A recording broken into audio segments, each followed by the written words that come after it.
Subscribe iliyoko chini ya video hii. Asante. Mpenzi mtazamaji wa Bongo Media, karibu tena katika dawati letu la michezo, tukikuangazia taarifa na habari mbalimbali ambazo zinajiri ndani lakini pia na nje ya Tanzania. Taarifa kubwa zaidi ambazo tunazizungumzia siku ya leo ni kuelekea katika mchezo wa nusu finali ya kombe la shirikisho barani Afrika, mchezo kati ya klabu ya Stellenbosch kutoka Afrika Kusini dhidi ya klabu ya wekundu wa Msimba Simba. Simba Sports Club walikuwa wakijiandaa kwenda Afrika ya Kusini kwenda kuikabili timu ya Stellenbosch ya kwa mabadiliko makubwa ambao walikutana nayo. Simba walisafiri kuelekea Afrika ya Kusini siku 3 zilizopita, na baada ya kutoa Afrika ya Kusini kuna baadhi ya mabadiliko ambayo Simba walikutana nayo. Mwanzoni kuna mji ambao Simba Sports Club walibidi ndio waucheze mchezo huo, na ndio taarifa iliyokuwa imetolewa na shirikisho la soka barani Afrika yani CAF. Walikuwa wametoa taarifa juu ya uwanja utakaotumika kwa ajili ya mchezo wa pili, ikiwa Simba Sports Club wenyewe katika mchezo wa mkondo wa kwanza walicheza katika uwanja wa New Aman Complex Zanzibar, na hapa ni kwa sababu ya serikali ya Jamhuri ya Muungano wa Tanzania ambao wao waliamua kufungia uwanja wa Benjamin William Mkapa, ambapo Simba ndio uwanja miaka yote wao wanautumia katika michuano ya kimataifa. Na hapa ni kuharibika kwa pitch. Usisahau kwamba katika mchezo wa robo finali, mchezo wa mkondo wa pili ambapo Simba walikuwa kimenyana dhidi ya Al Masry kutoka Egypt, mchezo wa kwanza Simba ambapo walifungwa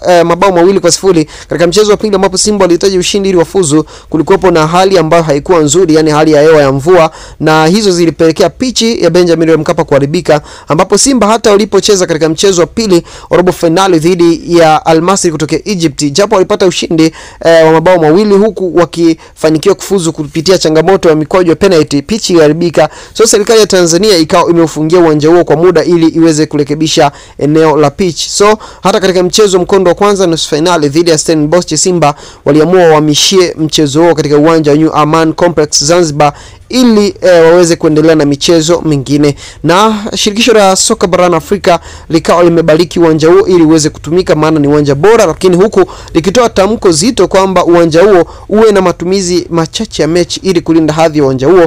Na usisahau huo ndio uwanja mmoja kati ya viwanja ambavyo vitatumika katika mashindano mbalimbali ambayo Tanzania tumepata nafasi ya kuweza kuyashiriki katika msimu huu na mwaka wa 2025 ikiwemo Chani, lakini pia na AFCON 2027 nao utakuwa ni uwanja utakaotumika katika michuano hiyo. Lakini upande wa Afrika ya Kusini, uwanja ambao tayari upande wa Stellenbosch ulikuwa umepangwa ndio uweze kutumika, ni kwamba kuna taarifa zilikuja za mabadiliko kwamba uwanja huo hautotumika tena, na uwanja ambao utaenda kutumika ni uwanja ambao uko nje na mji ambao ulikuwa umepangwa, jambo ambalo lilizua migogoro kwamba ukitazama tayari Simba walikuwa washajiandaa kwenda kucheza katika mji fulani, na sasa wataenda kucheza katika mji mwingine ambapo Simba itabidi wasafiri kwa usafiri wa aina ya ndege, yani mbali zaidi na mwanzo jinsi ilivyokuwa, ili waweze kwenda kuikabili Stellenbosch, yani mabadiliko ya uwanja ndani ya muda mfupi. Na hii kwa namna moja au nyingine kuna shali ambazo zinatokea upande huu. Hii inaonyesha kwa namna moja au nyingine tayari mchezo huu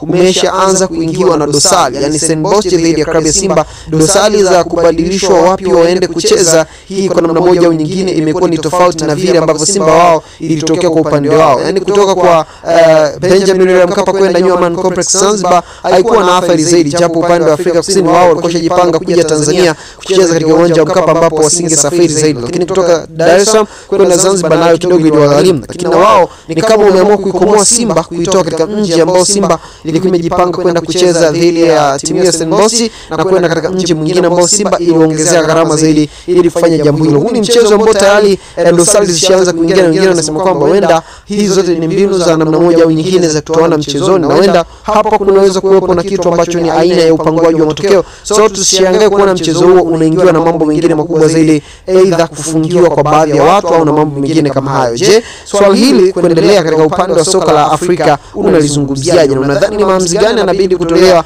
na shirikisho la soka barani Afrika kwa kipindi hiki kuelekea mchezo huo? Unaweza kushiriki katika upande wa comment section. See you next time. Bye bye.